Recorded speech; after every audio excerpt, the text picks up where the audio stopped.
मैं doctor Anju Mittal, BSc part second, paper third. Equisetum pteridophyte में equisetum में हमने मॉर्फोलॉजी के बारे में पढ़ा था।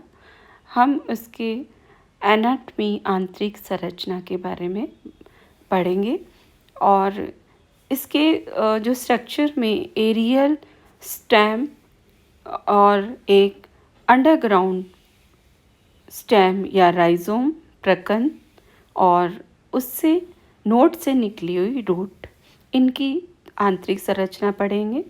और यहाँ पर लीफ है वो स्केली लीव्स है जिसमें क्लोरोफिल एब्सेंट होता है और ये नोड से निकलकर ये पूरे इंटरनोड को कवर करती हैं। जितने रिजेस होते हैं उतनी ही पत्ती उसके लीफ निकलती हैं और ये जुड़कर एक शीथ बना रही है इंटरनोड पर। और ये अपर साइड में कुछ फ्री होती हैं जिससे एक फ्रिल लाइक स्ट्रक्चर दिखाई देता है। इनका काम प्रोटेक्शन है स्टेम को और इनमें क्लोरोफिल नहीं होता।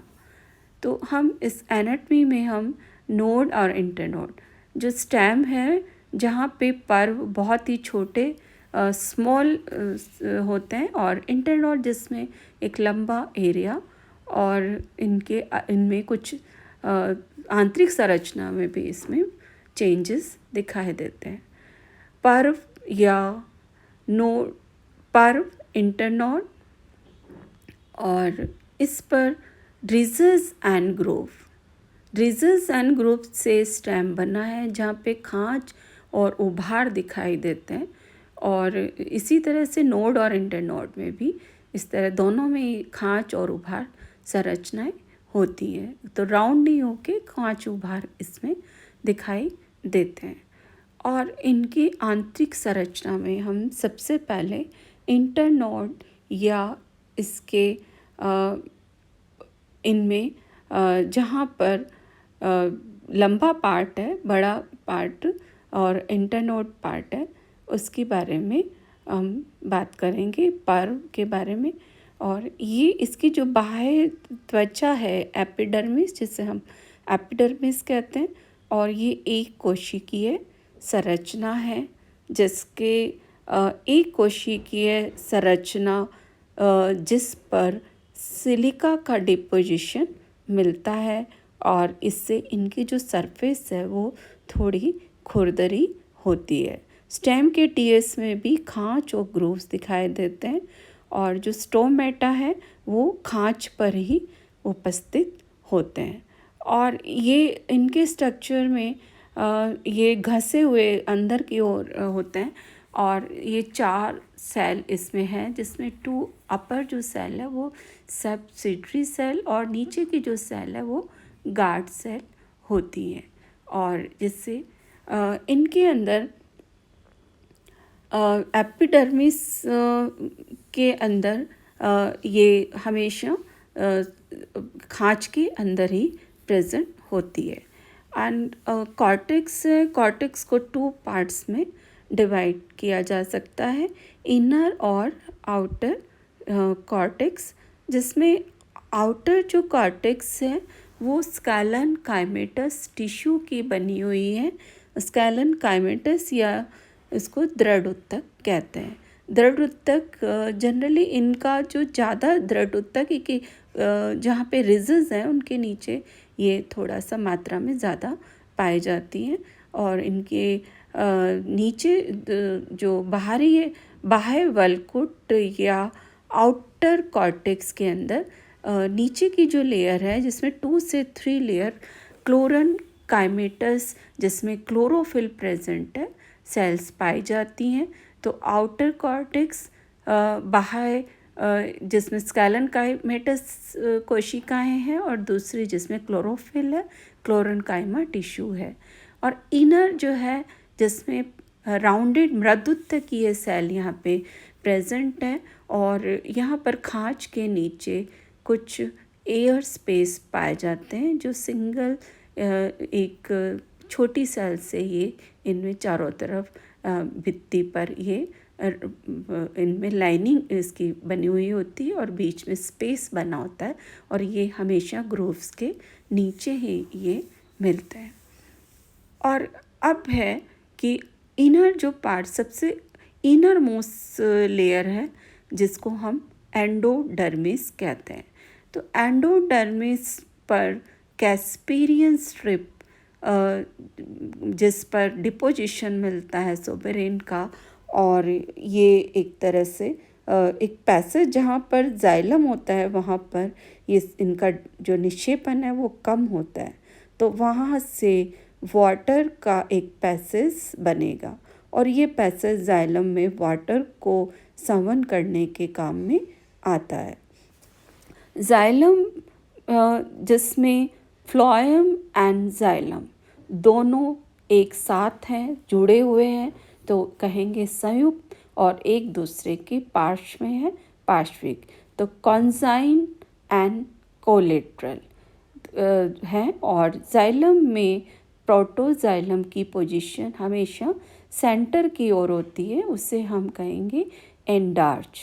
और जनरली एंडार्च जो कंडीशन है वो स्टेम में ही पाई जाती है, और एक्सार्च कंडीशन रूट के अंदर पाई जाती है। तो अभी तक हमने पढ़ा कि साइलोटम में जो स्थिति थी वो एक्सार्च ही कंडीशन यहाँ पे है, चाहे तो रूट हो चाहे स्टेम हो। लेकिन इक्विसीटम में इसके अंदर यूस्टीलिक कंडीशन मिलती है और एंडार्च कंडीशन मिलती है, जहाँ पे प्रोटोजाइलम अंदर की ओर होते हैं।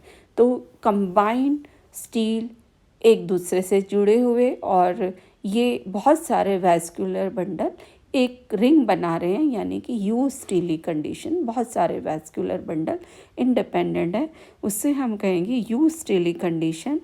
और जाइलम में मेटाजाइलम एंड प्रोटोजाइलम से मिलके बना है। प्रोटोजाइलम सेंटर की ओर और प्रोटोजाइलम पेरिफेरल साइड की ओर। मेटाजाइलम में जब ओल्ड हो जाता है, जब प्लांट मैच्योर हो जाता है, तो उसके अंदर प्रोटोजाइलम डिसइंटीग्रेट होके एक कैनाल का फॉर्मेशन करता है, और ये कैनाल कहलाती है कारिनल कैनाल। कारिनल कैनाल का काम संवहन से ही है, जिसमें वाटर स्टोरेज भी है, और ये साथ में संवहन का काम करता है। फ्लोएम के अंदर सीप या चालनी कोशिकाएं यहाँ पर मिलती हैं, और ये जो चालनी कोशिकाएं हैं ये इसके प्रोटोजाइलम के कारिनल कैनाल या इसके लैक्यूना के पास से जुड़ी हुई संरचनाएं होती हैं। तो वैलिकुलर कैनाल और कारिनल कैनाल ये दोनों प्रेजेंट है, और इनके अंदर जीरोफिटिक और हाइड्रोफिटिक कैरेक्टर दोनों ही मिलते हैं, जिसमें खाँच व उभार का होना, और घसे हुए, यानी कि जिसमें वाटर का जो लॉस है वो कम से कम हो सके, इसके लिए स्टोमेटा इसमें अंदर की ओर घसे हुए रहते हैं। और सिलिका का निक्षेपण वो इसके एपिडर्मिस पर मिलता है, और जो हाइपोडर्मिस है वो दृढ़ तक की बनी हुई होती है, स्केलन काइमेटस की बनी होती है।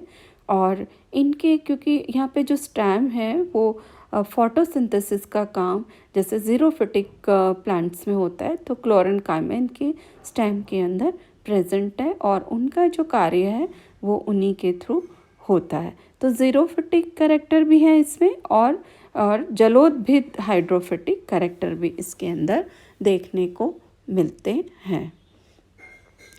पर्व संधि या नॉड, जनरली पर्व की आंतरिक संरचना पर्व से अलग है, और इनमें वैल्यूकुलर कैनाल और कारिनल कैनाल एब्सेंट है, और पित्त की जगह यहाँ पर एक सॉलिड डायफ्राम मिलता है। और यहाँ पर ये जो डायफ्राम है, यहाँ पे जो रिंग वैस्कुलर बंडल अलग डिवाइड नहीं होके जाइलम और फ्लोएम एक रिंग बना रही है, और ये एक पूरी रिंग बन जाती है बीच के डायफ्राम के चारों ओर। Leaf trace and branch trace, इसी के थ्रू निकलती है। और पित्त है वो बहुत ही यहाँ पे रिड्यूस है या न के बराबर होती है। और इसी तरह से जो अंडरग्राउंड स्टेम है, अंडरग्राउंड स्टेम को प्रकंद भी कहा जाता है। प्रकंद की आंतरिक संरचना ये भी एरियल स्टेम के ही समान है। केवल यहाँ पे क्योंकि ये अंडरग्राउंड में है, ये बेस में है, तो यहाँ पर इसमें स्ट्रोमेटा नहीं होते क्योंकि, और इनमें स्कैलन काइमेटस टिश्यू है वो भी बहुत ही कम विकसित होते हैं। और इनमें क्योंकि फोटोसिंथेसिस का जो कार्य है वो यहाँ पर नहीं होता, इसलिए क्लोरीन काइमा भी यहाँ पर एब्सेंट ही होता है। और पित्त जो सेंटर में है, पित्त है वो वैलिक्यूलर केनाल और कारिनल केनाल इसमें राइजोम में बहुत कम विकसित होती है।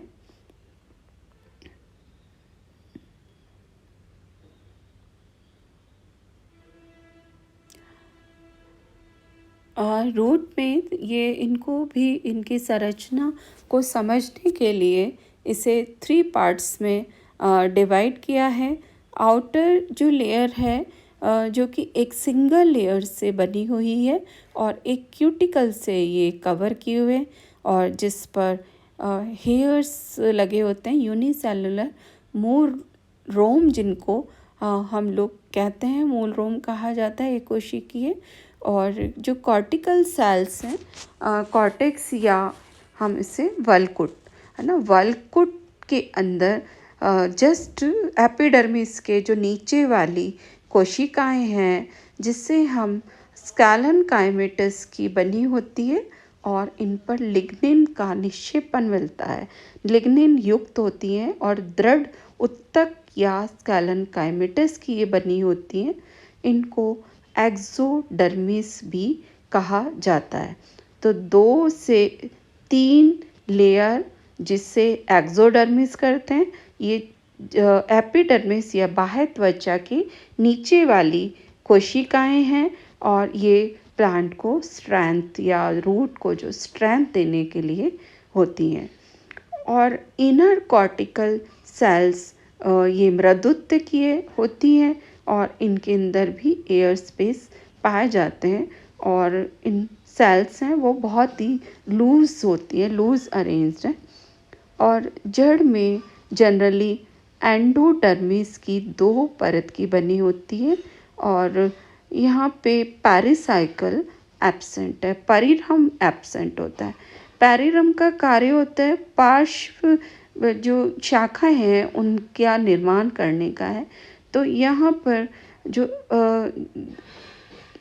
एंडोडर्मिस है वो 2 परत की बनी होती है, और यहाँ पर उस पर कैस्पेरियन स्ट्रिप भी पाई जाती है। कैस्पेरियन स्ट्रिप का सिमिलर स्टेम के जहाँ पे जाइलम है वहाँ पर इनका डिपोजिशन निक्षेपण वहाँ पर कम मिलता है, और वहाँ पर ये एक पैसेज बनाती है वाटर का, और जाइलम को ये वाटर सप्लाई के काम में आती है।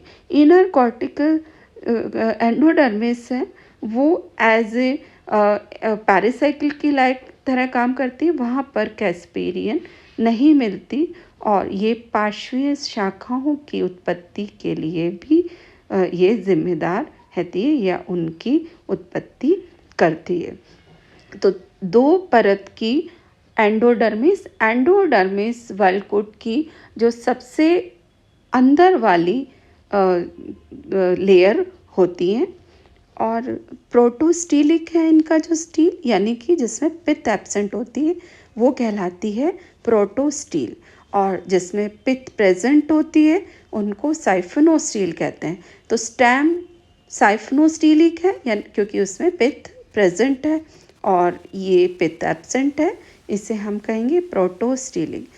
और जहाँ पे 2 कॉर्नर पर अगर यहाँ पे जाइलम प्रोटोजाइलम होते हैं तो यानी ये एक्सार्च कंडीशन होती है। प्रोटोजाइलम बाहर की ओर है यहाँ पे जड़ में, तो ये कहलाएगी एक्सार्च।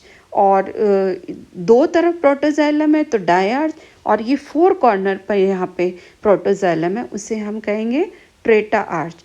तो यहाँ पे जनरली डाई आर्च से ट्रेट्रा आर्च कंडीशन पाई जाती है। और सेंटर में एक बहुत ही बड़ा जो जाइलम है वो बड़े साइज़ में एक सिंगल मेटाजाइलम के रूप में प्रेजेंट है और पिथ एब्सेंट है, और क्योंकि ये प्रोटोस्टेलिक कंडीशन होती है इसमें। तो इसके स्ट्रक्चर में हमारे इंटरनल स्ट्रक्चर जिसमें हम स्टडी करते हैं इंटरनोड, नोड एंड राइजोम। तो इनमें कुछ जो डिफरेंस है, और स्टील है वो साइफिनोस्टीलिक कंडीशन है स्टेम में, और प्रोटोस्टेलिक इसके रूट के सिस्टम में पाई जाती है। और क्योंकि इनमें जनरली जो फोटोसिंथेसिस का काम स्टेम के थ्रू होता है, और एक ये ज़ीरोफिटिक कैरेक्टर है, और लीफ क्योंकि यहाँ पे क्लोरोफिल एब्सेंट है, और तो इनका जो फोटोसिंथेसिस का कार्य है वो स्टेम के ही थ्रू होता है।